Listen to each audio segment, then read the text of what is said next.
The opinions and views expressed in the following program are those of the speakers and the host, and do not necessarily reflect those of Yoakley Scott Corporation and your sports network. Yeah, I've been closer to Jesus before, so can you help me out? Oh, can you help me out? Am I on my own? Am I on my own? Or can you help me out? Am I on my own? Am I on my own? Or can you help me out? Can you help me out? I've been scared to look in my soul.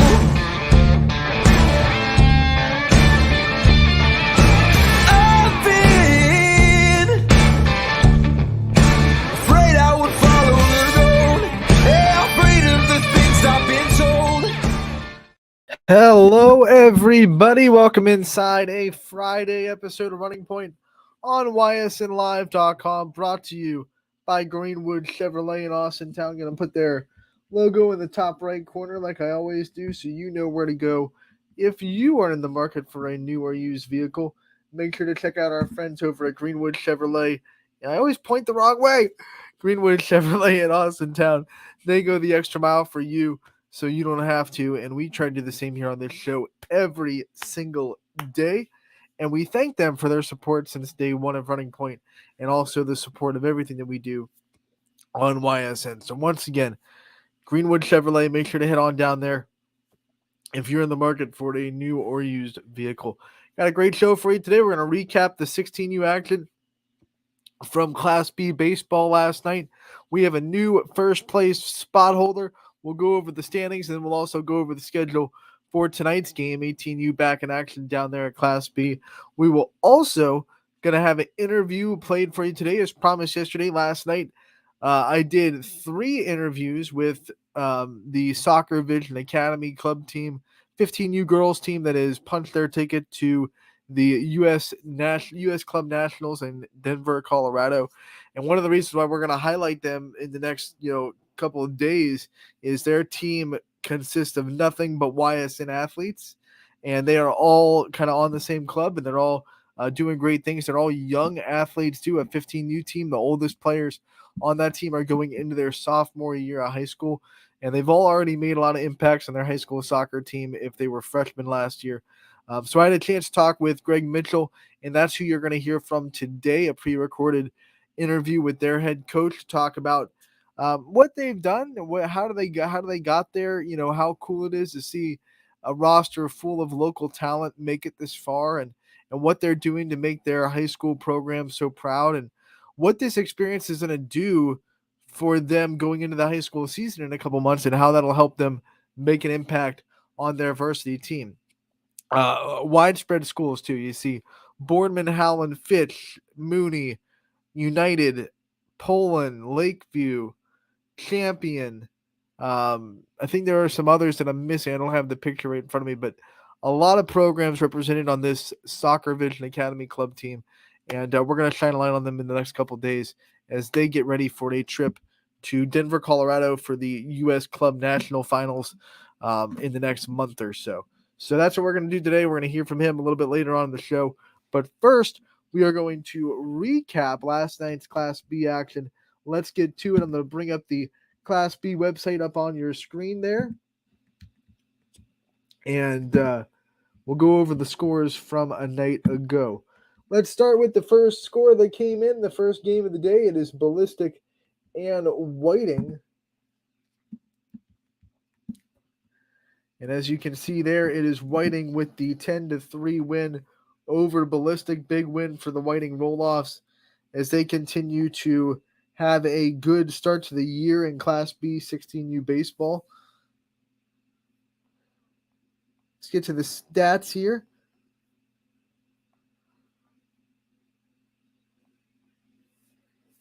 Real quick, hold on. I'm bringing them up on my phone because I feel like that'd be easier for me to read. I obviously struggled the last couple of days getting some of these names down on the computer screen. So Whiting, their big bats were led by 2 RBIs from Sam Patton, going 1 for 3, 2 runs scored, and a walk as well.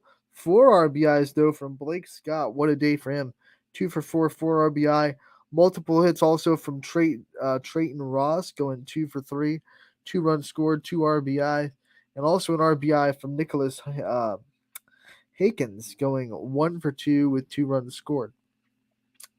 Pitching for Whiting, it was Demarion Young that got the win. He had no earned runs in 3 innings pitched, 2 hits given up, struck out 3 and walked 2. And then we saw Vinny Pizzulo get some innings of relief. 2 innings pitched, he gave up 2 earned runs, 3 hits, struck out 2. And then Blake Scott pitched the final inning, gave up no runs on no hits, struck out 2 as well in a good inning pitched for him. Ballistic, they did have a little bit of offense. Their RBIs were hit in by Johnny Reyes, 1 for 3 with a pair of them. And then 1 RBI came in from Cameron Huff. Even though he didn't have a hit on the day, he did draw the RBI.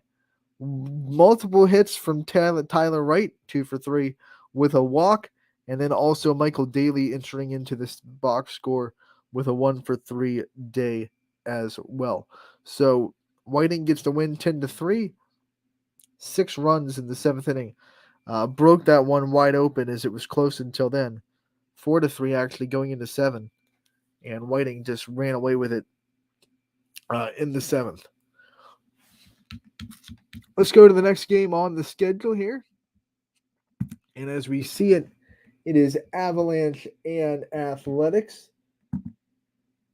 Final score here was the Avalanche 7, Athletics 3. And the big day for the Avalanche was led by the 2 RBI performance from Jason Malley, going 2 for 3 with a walk, 2 runs scored, and that RBI. Also RBI driven in from Landon Whippo, going 1 for 2. We saw multiple hits as well from Ivan Rudiak, going 2 for 3 with a run scored. Ben Herman drew 2 walks, which is pretty impressive for the Avalanche as well. Ben Herman got the win on the mound, going 4 1/3 inning, 2 earned runs, 3 hits. He struck out 4, walked 3. So we go to the Athletics. Some of their big contributors and RBI from Zach Ward, going 1 for 2. Also the RBI on the hit list day for Dylan Simpson. Kind of a good day at the plate from Luca Franzaglia. I hope I'm saying that right. 1 for 2 with a run scored and a walk as well. And Athletics will have to bounce back from that loss as they gave up 3 runs in the final 2 innings and 3 runs in the 4th, 1 run in the 3rd. Avalanche win that one 7-3 again. Next game on the slate, though, was the big one of the night on scene 3. First place on the line between Creekside and the Astro Falcons. And it was Creekside that was able to get the 11-10 win, a big one for Creekside Fitness.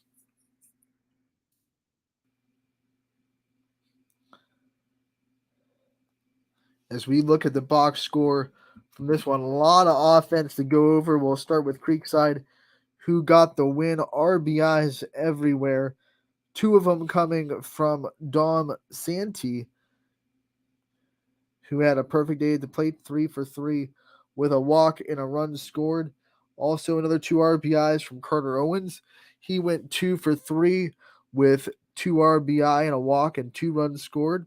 RBI from Mason Pedritas, 2 for 3 with a RBI and a run scored. Also a walk, 2 runs scored, I should say. 3-hit day for Jackson Cheeks, 3 for 4 on the day with an RBI. And then Hunter Shields went 2 for 4 with 2 runs scored. Trent Littman also knocked in an RBI, going 2 for 3 with a run scored. Astro Falcons offense, had plenty as well. 3 RBIs from Anthony Treveri, 3 for 4 for him, 2 runs scored as well. pair of RBIs knocked in by Tanner Stricko. 1 for 2 for him with a run scored and a walk. We saw an RBI as well from Hayden Warmoth, who was 0 for 2 with a walk and a run scored. And then we had Dawson Wallace with 2 RBIs on his 3 for 4 day at the plate. So a lot of offense in this one, but Creekside does get the win. And when we see the standings here in a little bit, we're going to see that they are now in first place in the 16U division after that win. Nightcaps, we saw Dura Edge take on the Prospects. Final score for this one was Dura Edge 6, Prospects 5. Another close one, another one-run game. Dura Edge, their offense of leaders were 2 RBI performance from Bowden Linick. As we see the box score there, he went 1 for 3 with 2 RBI. Also an RBI from Paul Gubba, who went 2 for 3 with a run scored. An RBI also got chipped in by Ryan Knifer, who went 0 for 2, but still drove in a run.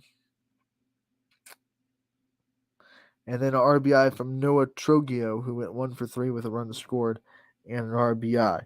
For the Prospects, big bats on the night from Austin Runtus, who went 1 for 3 with an RBI.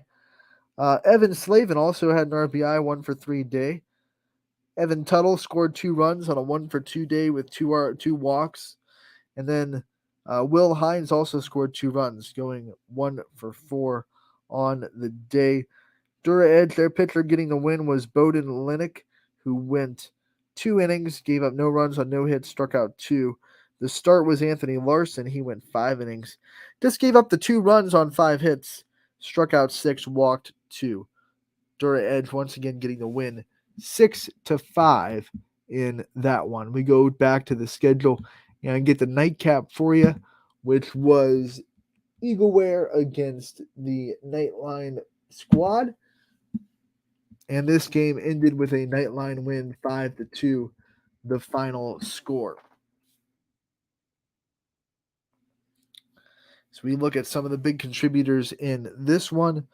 For Nightline, who got the win, they had an RBI from Antonio Rutland, who went 0 for 1, but did draw the RBI and score a run. We saw an RBI as well from Anthony Pastella, who went 1 for 3 on the day with that RBI. 1 for 2 days for AJ Olesh and Anthony Weibert. They both went 1 for 2. And then a perfect day at the plate for Grady Moore, who went 1 for 1 with 2 walks and a run scored for Nightline. We see Eagleware. They had RBI from Tyler Bertolassi, who went 1 for 3 on the day. Multiple hits from Jacob Jenkins, 2 for 3 with an RBI in his day as well. Prospects, the winner on the mound for them was John Darnley, who went 5 1/3. Gave up just 2 earned runs on 6 hits, struck out an impressive 8 hitters, walked 2, and he did that in 93 total pitches. Brady Quinby also got some work in relief, pitching 1 2/3, not giving up any hits and striking out 3 for him. So Prospects get that win 5-2 in the Class B nightcap last night in the 16U division. So now, after all those finals, let's go and look at the standings and see where 16U sits. Creekside takes first place. They're sitting at 8-2, and they have a game lead on the Avalanche and Astros, who are both now 7-3 on the year, winding right behind them 6-4. We see the Prospects, after their big win, move to 500. They're 5-5 on the year. Dura Edge is also 5-5 with the Prospects. 4-6 year for Athletics so far. Nightline also 4-6. Ballista coming in at 2-8, and Eagleware at 2-8 as well. So that's the 16U standings, and they will next be in action on, I believe, Saturday. Yes, Saturday. They'll have 5 games on Saturday's slate. So that's when you'll see 16U back in action and see if those standings shake up anymore over the weekend. Tonight is 18U action. Let's check out the game schedule that you'll be able to see tonight. And on scene 3 at 5:30, it's going to be Nightline taking on Avalanche. And on scene 2 at 5:45, you're going to see Ballistic taking on the Prospects. On scene 1 at 6 o'clock, it's going to be Dura Edge versus the Athletics. Eagleware taking on Whiting at 8 o'clock on scene 3. And the Astro Falcons will take on Creekside Fitness at 8:30 on scene 1 tonight as the nightcap. That has been a rivalry in Class B baseball, and for the longest time it came down to Creekside and Astro Falcons. Not so much how it's shaping up this year yet. As we look in the standings, and the Astro Falcons do have a lead in the standings here in 18U as we go into the Friday night, and it is 9-0, on the year for the Falcons. They have a 2-game lead on Whiting and Ballistic, who are both 7-2. Still in the hunt, Athletics coming in at 5-4. Nightline 4-5. Creekside is 3-5. We see the Avalanche at 3-6. Prospects 3-6. Dura Edge 2-6. And then Eagleware at 1-8. So obviously the Astro Falcons with that 2-game lead, and they're playing a team that is in the bottom 5 tonight. So that's a game that they definitely have to win. And of course, the bottom, the top 5 teams all rooting for Creekside tonight, as they're going to need to gain some ground. They would love that matchup for them to go into against Astro Falcons to be one where they're only 1 game back, of course. So that would be the gravy for Whiting or Ballistic, as they would obviously in that scenario control their own destiny with a win. But as of right now, both those teams tied at a 7-2 record, 2 games back of the Astro Falcons, who are so far undefeated 9 games in. Let's get to see what announcers are going to be in Class B baseball tonight real quick, so we know who has you covered for the night of games. Friday, June 9th, let's see. Scene 1 is going to be Matt Maher and Jordan. Scene 2, you're going to have Ian O'Brien on the call for that game on Scene 2. And then on Scene 1 tonight, it is going to be Michael Janaki taking care of the 6 and 8:30 games, for that. So Matt Maher, Ian O'Brien, and Michael Janaki all on the call for Scene Class B baseball at Scene Park tonight. Make sure to tune in. YSNLive.com is where you can find all the action. It's going to be a fun time on a Friday. And also, we, of course, are going to have a fun weekend. We won't be back until Monday, so we'll have to recap a long weekend of Class B action when we come back to you on Monday. But for now, we're going to wrap up the recaps of Class B action for last night. We're going to take a break, and when we come back, we'll have Greg Mitchell, the head coach of the Soccer Vision Academy 15U girls team.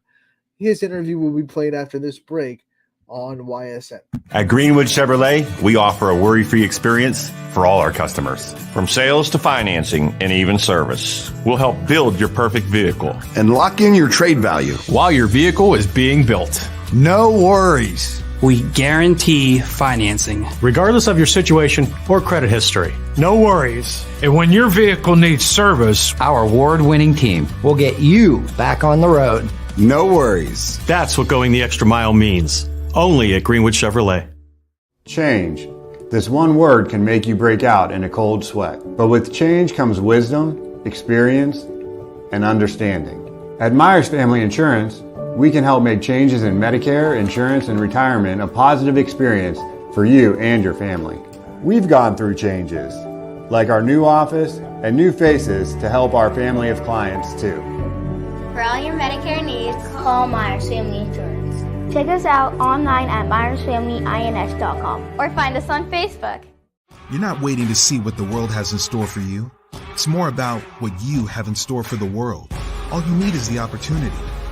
All you need are the resources of a large university and the advantages of a personalized academic setting where you can experience new worlds in the arts and sciences, business, and education and make them your own. We are where you shape your future. We are Youngstown State University, and proud. Hi, I'm Colin Chupa. And I'm Kelsey Clem from K-Squared Marketing. Our boutique marketing firm specializes in media planning and buying, public relations, event marketing strategies, and strategic sponsorships. We can integrate our services with your existing game plan, or we can be your entire marketing team. Your goals, our game plan. Let's win together. Call K-Squared Marketing at 330-623-2730 or visit ksquared.marketing to learn more. Welcome back to Running Point on ysnlive.com, brought to you as always by our good friends over at Greenwood Chevrolet in Austintown. Anthony Hartwig with you, and we are going into our interview section of the show. Never too early to start talking about the soccer season and the great soccer athletes that we have on YSN. Last season, we covered more soccer games and did more soccer player profiles and coaches' corners than we had ever done before. We continue to work towards the growth of our coverage of the sport into this fall season. We want to start this summer by highlighting a club team that has a lot of YSN talent, exclusively YSN talent, I should say, because everyone on the roster is representing a YSN school, and they have worked their way through the State Cup. They've won the regional in Chicago, and they are heading to Denver, Colorado next month to compete in the U.S. Club National Finals. So awesome to see all these young athletes that are representing our schools at YSN do great things. Last night I had a chance to talk with Greg Mitchell, the head coach of the 15U Soccer Vision Academy team, and we also talked to a couple of players. So today we're going to play Greg Mitchell's interview for you, get to know this roster, get to know kind of what it took to get there and how cool it is to see a lot of the area's talent shine on the biggest stage, and how that's going to prepare them for their soccer season in a couple of months, when no doubtably a lot of these teams are going to be making deep tournament runs in the OHSAA state tournament. So here's Greg Mitchell, the head coach of Soccer Vision Academy 15U girls team. Anthony Hartwig here with a special soccer coaches corner. I'm joined by the head coach of the Soccer Vision Academy club team 15U girls, Greg Mitchell. Coach, thank you so much for taking the time to join us today. Thank you very much for having me, man. You got it. We're here to talk because you guys are having an incredible summer, and you're about to have a wonderful experience next month, heading to that nationals down in Texas, I believe. No, Colorado. Is it Colorado? Yes, Denver, Colorado. Colorado, but you're playing teams from Hawaii and Texas, Washington, all over the country, really. Teams that are going to be competing in Colorado for this event. But also the cool thing, we had people reach out because you have all the players on your team are from somewhere in the area, somewhere on YSN that we're going to be covering in the fall. So we wanted to shine a light on what they're doing in the summer as well. Coach, my first question for you is just talking about your roster. Go up and down it and give us an introduction to your players and kind of what they each bring to your team, your club. Okay. We have 22 girls on the roster. Some of them are ninth graders. So they freshmen in high school this past year, and then some of them will be freshmen this coming year in high school. So some more players for you guys to look out for that I'm sure will catch your eye. I'll start off with Ava Acevedo. She will be an incoming freshman at Boardman High School this year. Plays up front for us. Good speedy kid with a can strike the ball with any foot and is doing quite well for us up front. Taylor Bickerstaff. She will be a freshman here at Niles this coming season. And Taylor can play pretty much every position. Very smart player, very technical. We have Ava Booth, who is going to be a sophomore at Howland High School. Another good player who is nice little speedy kid, can play and has played either in the back for us or up front as well. We have Gianna Ognabin. who is also going to be a rising freshman. So she'll be a freshman at Howland High School this year as well.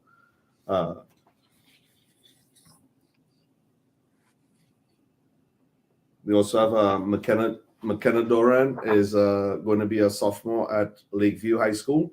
And she was a starting center midfielder for them as a freshman last year. Kylie Hamadi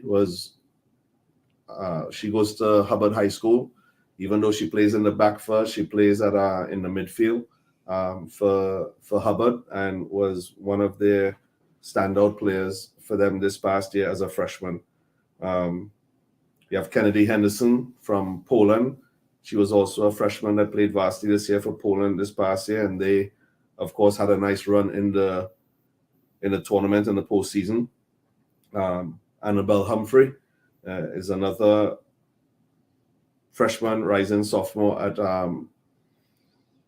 Lakeview High School, plays with McKenna, and again was another standout as a freshman for the Lakeview team. And they also had a nice postseason run this past season. So next we have Allison Irwin. She was a freshman at United, and again one of their standout players for them as a freshman as well. Grayson Noski is from Champion. She also had a very stellar season as a freshman. Colin McCormick is from Canfield High School, where she was varsity player at Canfield as a freshman as well, or lettered, I should say, for the varsity team at Canfield. We have Teresa Mendez, who is from Austintown, and she will be a freshman this incoming year. Plays outside back for us. Very, very talented kid that I'm sure will turn some heads this season. Jordan Miller is from Ursuline, and she plays up front for us. She was another standout for Ursuline as a freshman last year. We have Maylee Nader, who is going to be a freshman at Champion this coming fall, and she'll be another quality player to look out for that I'm sure people will get to know very quickly. Jocelyn O'Brien is going to be a freshman at Warren Harding this year. Jocelyn's a nice little player up front, can strike the ball from distance with any foot. Gianna Ognabeen, I think I called her name already. She's going to be a freshman at Howland and plays at center back for us. Sydney Rakers is going to be a freshman at Canfield this year. She actually got us through the State Cup in goal for us. Our other goalkeeper, who's our starting goalkeeper, was Melina. She plays for Austintown, was a freshman at Austintown this year. Even though she played on the field for them, she was their starting center back this year as a freshman. But she was out with a hip injury for the last couple of months. So Sydney came in and has done a great job for us, holding down the fort in her absence, and has helped get us to this point, getting to nationals. Next, we have Natalie Shipley. She is another player from United, also had a very good season as a freshman there, and did quite well for the program. Natalie plays either as an outside back or as an outside midfielder for us. And we have Carrington Stafford, who another kid who is very talented. She's going to be a freshman at Niles this year, and she has played multiple positions for us this past weekend. At regional, she was playing at center back and ended up playing in the midfield. Actually scored the first goal for us in that game when we moved her to attacking mid. She can also play up front. She plays sometimes at outside back or outside mid. But another quality player that will be someone to look out for at Niles this fall as well. So when I listen to all those roster spots and I hear all those girls' names, one of the things that really does stand out is that they're all local. And we talked to a lot of high school coaches during the high school season, and they talk about the growth of soccer in the Youngstown kind of Tri-County area. What's it say to that you have all these girls that are all local? You don't have to pull from, Canton or Akron or somewhere around the state or some other states to get a team that can play at this level and get you through to the U.S. nationals finals in Colorado. How much growth have you seen in the soccer in this area over the last, let's say, like 5 or 10 years? Quite a bit, actually. I mean, we actually, funny enough, I was interviewed some years ago when we had another one of our teams advance to nationals, and since our players have started attaining the high school age and getting into high school, we've seen quite a lot of growth in the high school soccer in our area, both on the girls' side and the boys' side especially.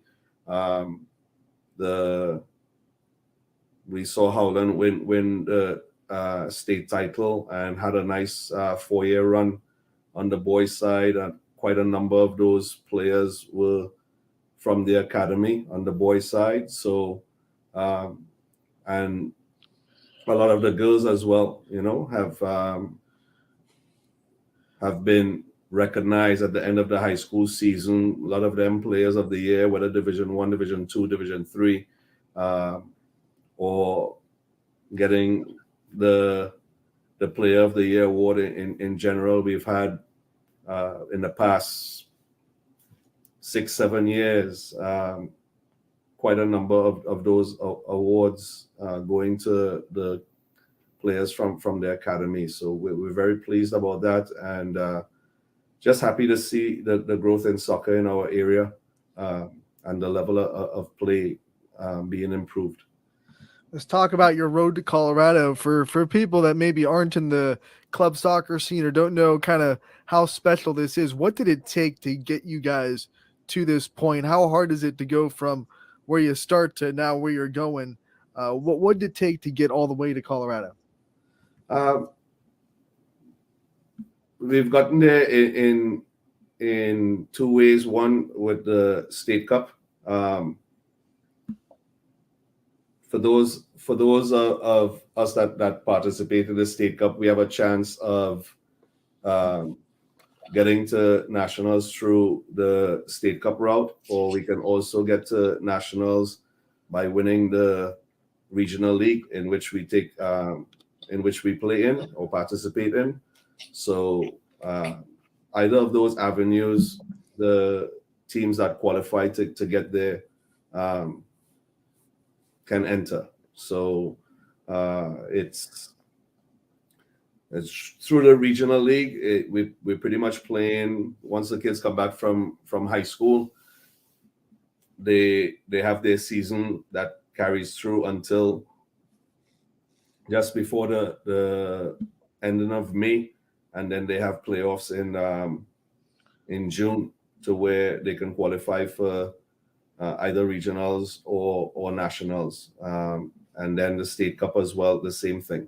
So we've had a pretty good run in the tournaments and the league these last few years, but this was the first time that the girls have gotten this far, which is nice to see. 2 years ago they got to the regionals in Chicago, so very pleased for them to get to Denver, Colorado this year. To get there's a lot of high pressure games, a lot of big stages to be on and to go and to win in those big stages for a girls team that is so young. It's a 15U team. Your oldest players are going into their sophomore year of high school. What's it like to see young players show up and shine in really big situations? I just think it's a great experience for players, especially from this area or just anywhere in general, to get to that stage and to be on that platform to compete against teams from pretty much all over the country. it's a pretty neat experience, and also great opportunity and challenge for them to continue improving their game, and it gives them a chance to see what else is out there other than just our own area. So that experience for me, regardless of how any team would perform, is irreplaceable. For our local fans that are going to be watching and cheering for these student athletes when the soccer season comes around in the fall, how much do you think an experience like this is going to help these players go back into their soccer team and to be able to bring their best out when they get into the high school season in the fall? I think we've already seen the benefits of these players that get the opportunity to compete at a higher level outside of high school. I think the mere fact that the majority of the players that I named, the ones that were in high school this year, many of them were starting on their varsity team as freshmen, and contributing significantly to their programs from the very beginning. So I think that is always a good sign when players can step in as freshmen and have that kind of impact on their programs. And I think a big part of that is just simply them playing a higher level of competition, so that when they do get to high school, it tends to be easier for them from the standpoint of just the speed of play, because these kids are starting as freshmen playing against 17, 18, 19-year-old girls as well. So for them to be able to step into the various high school programs and have an impact like they do as freshmen says a lot. All right, Coach, we want to thank you so much for joining us tonight, and we wish you the best of luck in Nationals in Colorado, and we thank you for just growing the sport of soccer in our area like you do. Thanks again for coming on, and we wish you the best of luck in the Nationals. Thank you very much for having me, man. Appreciate it. That was Greg Mitchell, the head coach of the Soccer Vision Academy Club Team 15U girls that are heading to Denver, Colorado next month to compete in the U.S. Junior Cup, U.S. Club National Finals in Denver, Colorado. They're going to be competing against teams from all over the country. I was told Hawaii, Texas, Washington, Maryland, etc. The best soccer club teams in that age division from around the country are going to be in Colorado in the next month. And the other cool thing about this is, I guess I should say, the other thing about this is that every player is responsible for their own travel expenses. So the sacrifices that these families are making to put their kids in this situation obviously needs to be kind of stated and can't be overlooked. The fact that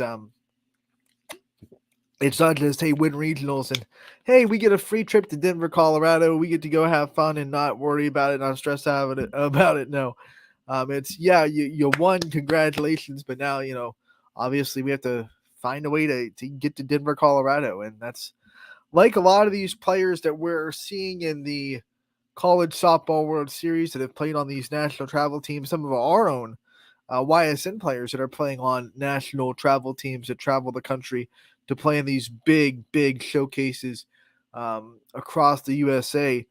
Those expenses are on the family, right? It's not like all expenses paid.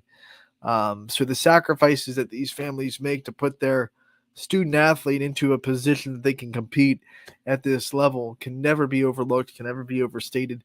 And that's one of the reasons why I think one of the reasons that is overlooked on why we have such good athletes is the sacrifices that families in our area are starting to willing to make to put their son or daughter in the position to go and be great and go and be the best in their sport across the country, not just traveling to the region of Northeast Ohio, but going way out of state to test themselves against the best of the best. And that's what we're seeing out of the Soccer Vision Academy club team. 15U girls, once again, congratulations to everybody on that great trip to nationals. We hope you have the best time down there in Denver, get some wins, get some experience, then bring it back into our neck of the woods and bring some awesome soccer into our area next year, like we know that you will. We did have a couple of player interviews that we're going to play later on in next week from the Soccer Vision Academy. We interviewed Annabelle Humphrey from Lakeview and also her Lakeview and club teammate McKenna Duran. So both those interviews are going to be played on the show next week, and we'll continue to kind of shine a light on that team as they go on into the Nationals. Once again, all YSN local teams on that club, and we could not be prouder of what they are doing with their soccer time in the summer, getting ready for high school season. So as we wind down this show, we have a little bit of time left. I want to address the College World Series, the Women's College World Series, a little bit, because I think there's a lesson to be learned from the general reaction to what we saw last night and what we have seen, especially in the last 3 years from this Oklahoma softball team.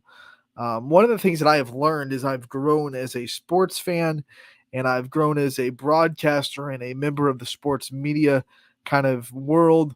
The American sports culture is unlike anything else. Like, you go into a European country, if it's not soccer, it's kind of like it's lukewarm as far as their passion for the sport.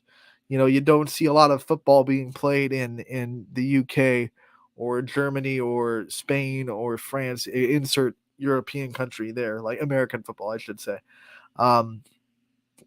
You don't see a lot of basketball. Like, it's not big. It's not like what it is in America for the sports culture. And the sports culture here is very unique. And I think one of the things that I have realized about our sports culture here in America is we love greatness, but we don't love greatness that lasts a long time, right? So we love when someone's doing something awesome and someone's doing something that maybe we've never seen before, as long as they do it and then go away. We don't like dominance. Like, we don't like sustained dominance in our sports culture. Once something becomes a quote unquote dynasty or wins a couple of years in a row or almost seems unbeatable in a sense, we start to get kind of bored or sick of it, or we underappreciate what they do. And then we go from praising greatness to trying to find ways to tear greatness down so we can justify why no one else is as great as them, instead of looking internally at our own teams, at our own players, at our own, whatever it may be, and saying, what can we do to get as great as them? What do we have to do to raise the bar? What do we have to do to get to their level? A lot of people, and especially today, a lot of people are instead saying stuff like Oklahoma's ruining the sport of college softball. They're not good for the sport because they're too dominant. They're too good. There's no parity. It doesn't matter because every time you go to a World Series, Oklahoma's going to win. The World Series is in their backyard. It's not a neutral site. They're looting the transfer portal. They're using NIL deals to sway people to Oklahoma, et cetera, et cetera, et cetera. All these excuses. And I think it's funny that DJ was talking about the excuses that people make in sports a couple of days ago on the Power Hour. And a lot of these excuses in the softball world are not made by the players, but they are made by the fans in droves. And I have been on Twitter all season, and all I see, especially in this tournament, on the softball Twitter world that I follow so closely, is Oklahoma's bad for the sport. Oklahoma's domination is just bad. They're ruining college softball with their transfers. They're taking people away from their programs. There's no loyalty anymore. They're arrogant. They're cocky. I saw that a couple of times last night. I saw just a lot of stuff that it was just like, no one's going to be as great as them. This is not good for the sport, et cetera, et cetera, et cetera. Point I'm trying to make is we don't like greatness that lasts, right? So what are you going to do when someone is dominating like this? Like we look at it even when the Patriots, I bet back in the first 3 years of Patriots winning and in those first 3 or 4 years of the emergence of the New England Patriots that we know now and today is to be one of the dynasties of football history.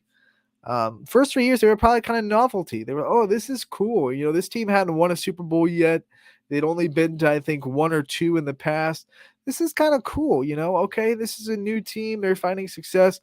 And then at some point, this is stupid. Tom Brady's just too good. The Patriots, they're cheating. All these little ways to tear down the Patriots, right? And some of it, a little bit more true than others, but anything they could do, anything that someone could do to find a way that the Patriots weren't as good as they looked, so they could try to find a way to be better without actually just working to be better. And I think that's a problem. I think that's that's something we see out of everyone gets a win in this culture, in this sports culture, because if everyone gets a win and then someone else is winning a lot more when it gets to the big boy sports, big boy or big girl sports, we're talking about softball, then all of a sudden why are they winning so much? That can't be fair. They got to be doing something wrong. They got to be cheating. They got to be using the transfer portal, their acknowledgement. We're not winning too, so it's not fair.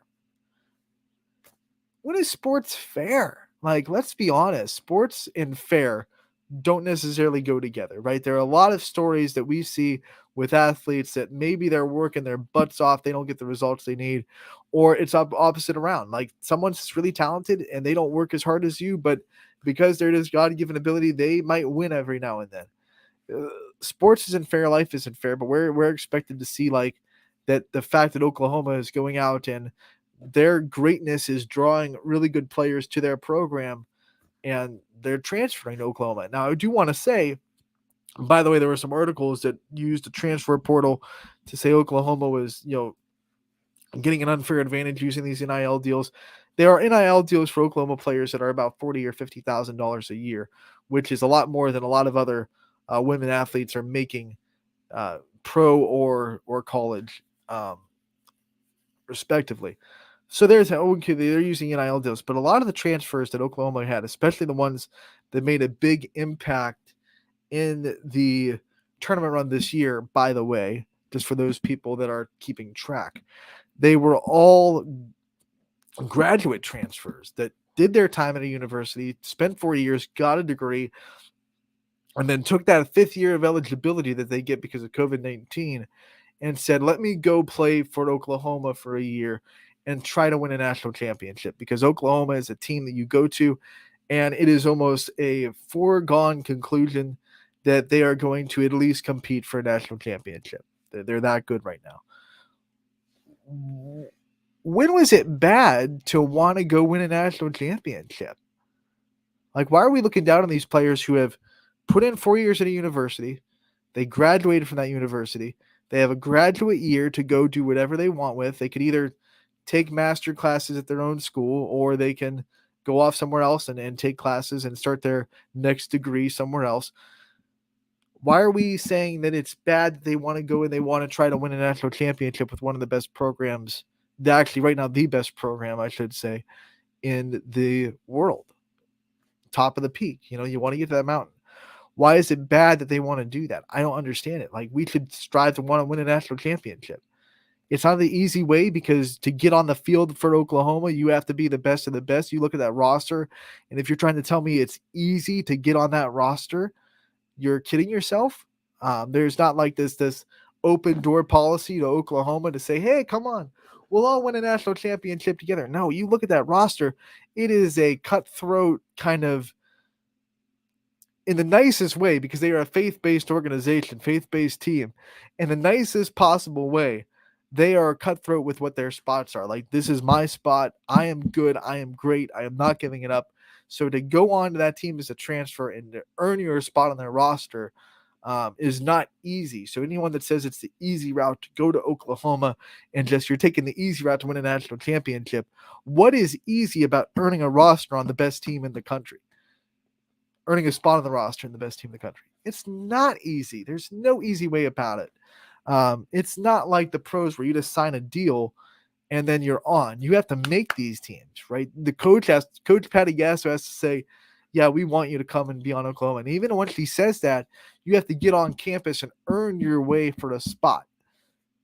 So what's easy about that? Like the professional players that get traded or sign a free agency deal, they've already kind of earned their spot just by doing whatever they did in the place they were before. Once you sign on the dotted line, it's not like, well, you still have to come and try out, and we still have to really, earn your way to the roster. So I get some people saying that professional athletes, especially the ones that make a lot of money, are taking the quote unquote easy way to a national championship or a finals or for the NBA Super Bowl, whatever the championship may be.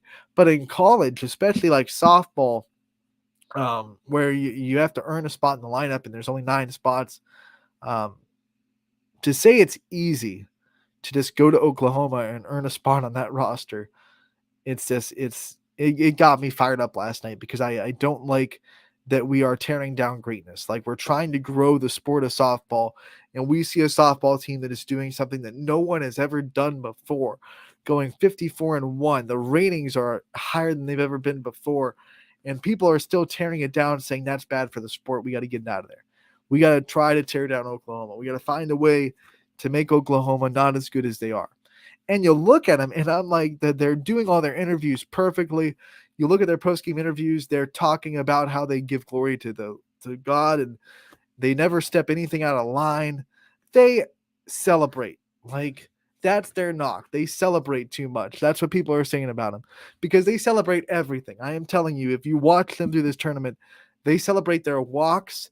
There was a girl that hit a line drive to the wall that got caught. That was almost a home run. She celebrated because she knew she got a really good pitch to hit, and she launched it. She walked to that dugout jumping and yelling at her teammates because she knew, even though it was an out, I got a pitch from one of the best players in the country, one of the best pitchers in the country, in Catherine Sandercock, and I took it for a ride, and I made a really good swing on that pitch.